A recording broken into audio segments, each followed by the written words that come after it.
I'm Tia Curtis. I'm with the Kansas City Modern Quilt Guild, and we're going to be doing a block of every other month this year.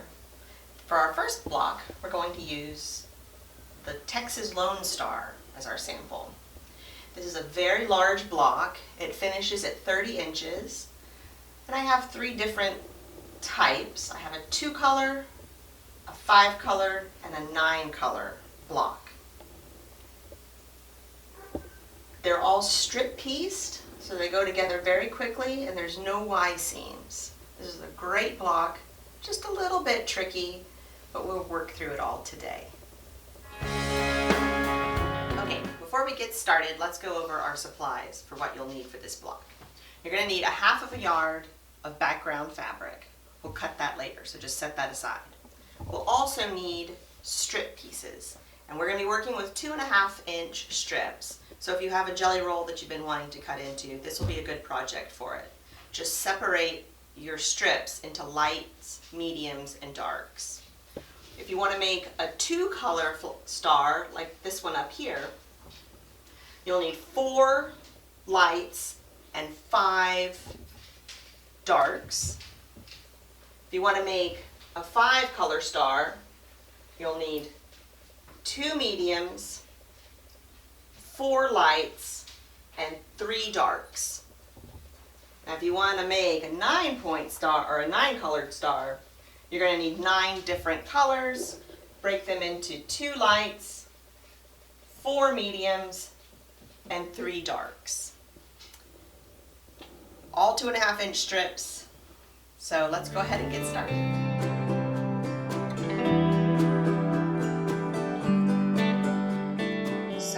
Contrast is very important in this block.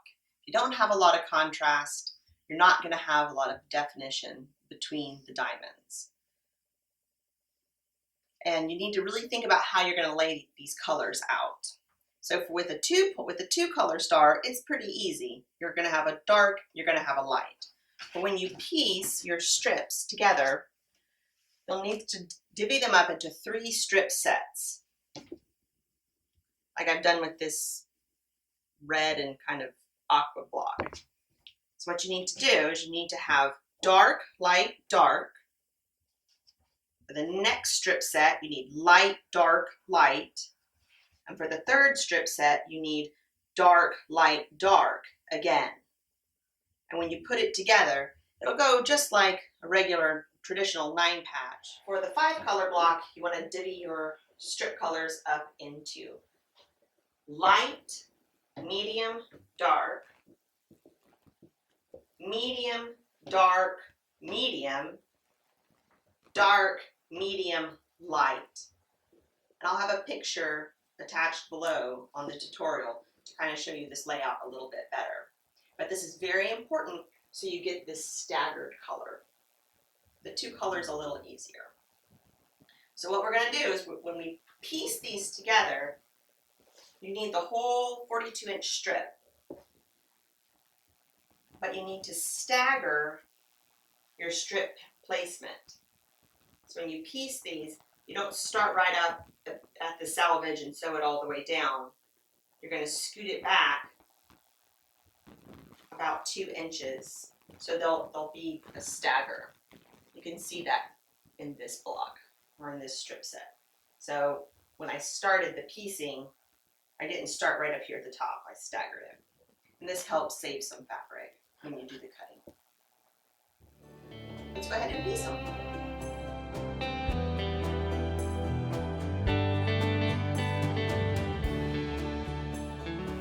Alright, so you pieced your strip sets with a 1/4-inch seam. And a note on pressing. When you press the seams, for this and this 3 set, you're going to press the seam out. So press the seam towards the dark. For this one, you're going to press the seams to the center. And this will help when we're piecing the star points, it'll help nest those seams up really nice. Now I've got one of these long cutting mats. It's a yard cutting mat. And I'm going to use my 45-degree angled line that's already on the mat. Most cutting mats have this, so it's nice to use the tools that we're given, okay? So just take your big ruler and your rotary cutter. We're going to cut along this 45-degree line, and that'll give us our first cut so we can subcut the strips.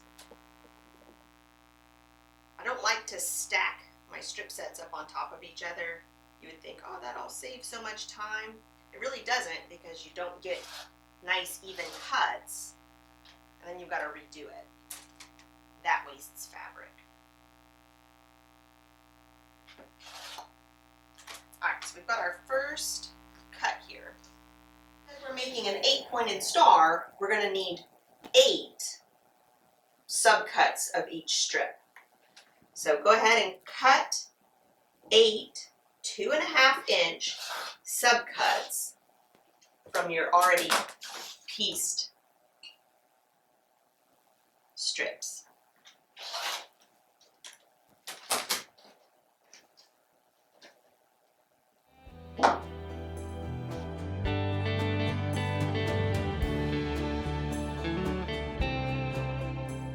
Alright, so now we're going to piece our little star points. So you've gone ahead and you made your cuts, divide them up into 8 little piles, one for each star point, and this is how we're going to piece this block. So lay them out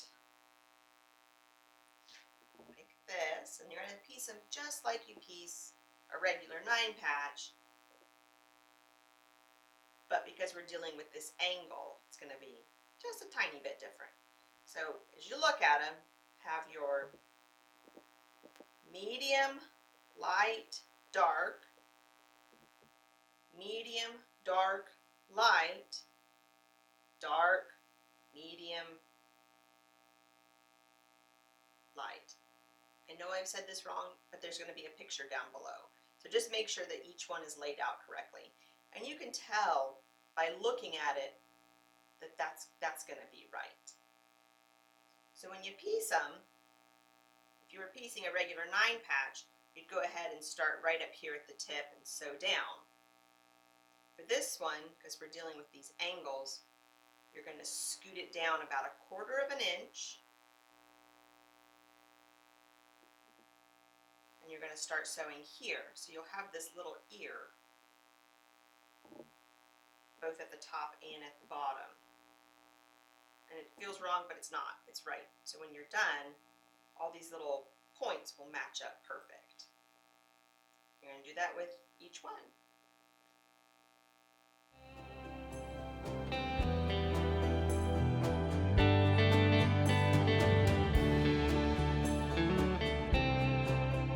For background, you need a 9.5-inch strip of background and a 6 7/8-inch strip of background.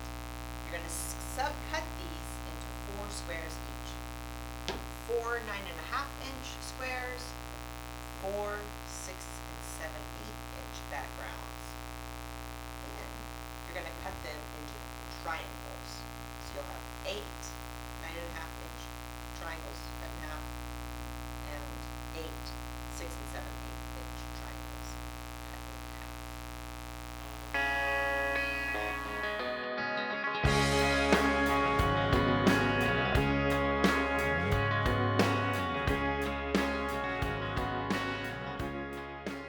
Alright, so this is how my block turned out.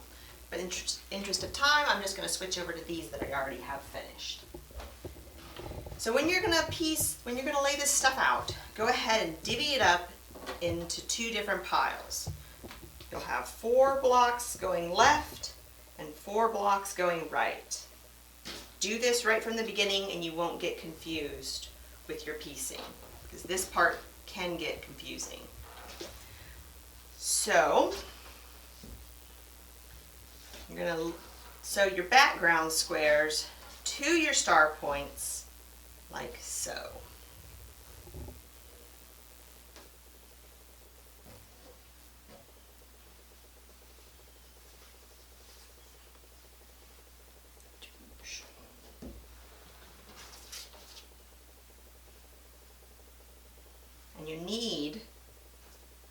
spots to go both directions. They're all going the same direction, you're not going to end up with a proper block. So see how this one's going right, this one's going left. First, sew this little triangle to the block, like that. And see how this angle is just, it fits just perfectly. You don't have to have any overlapping here. There'll be a little tail here. So when you get that sewn on, then you come back and you sew this big triangle to the block. Again, it'll nest up just perfect with a little bit of an overhang down here.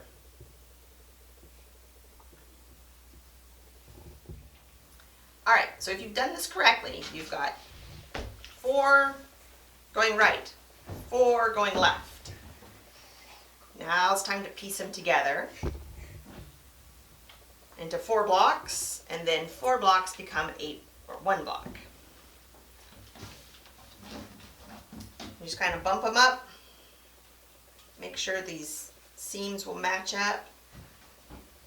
And they should if you did your quilting right.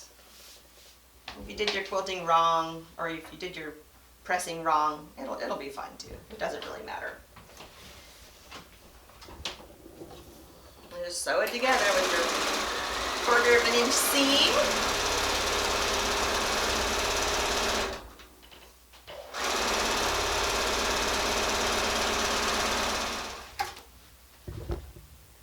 Voila.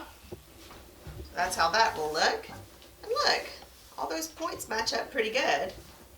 Good enough for me. And you're going to press your seams open so you won't have a lot of bulk here at the center. So when you quilt it, you won't be breaking needles, and it'll look nice and lay flat. So folks, we're almost done. We're in the home stretch. Next up, pressing and trimming. Okay, so for these last final seams, just press them open. So then you'll have a nice intersection here in the center. And then you're done. So this makes a large block. This makes a 30-inch block. So you can either put some borders on it, make that into a baby quilt. You can just leave it plain, make it into a big cushion or a wall hanging, or 4 will make a great size lap quilt. So you can make whatever, I mean, sky's the limit. This is a great block. You could leave it and keep adding to it with the rest of our blocks that we're going to do every other month. Our next block will be some pretty wonky flying geese. So thanks for joining me, and have fun making your Lone Star quilt.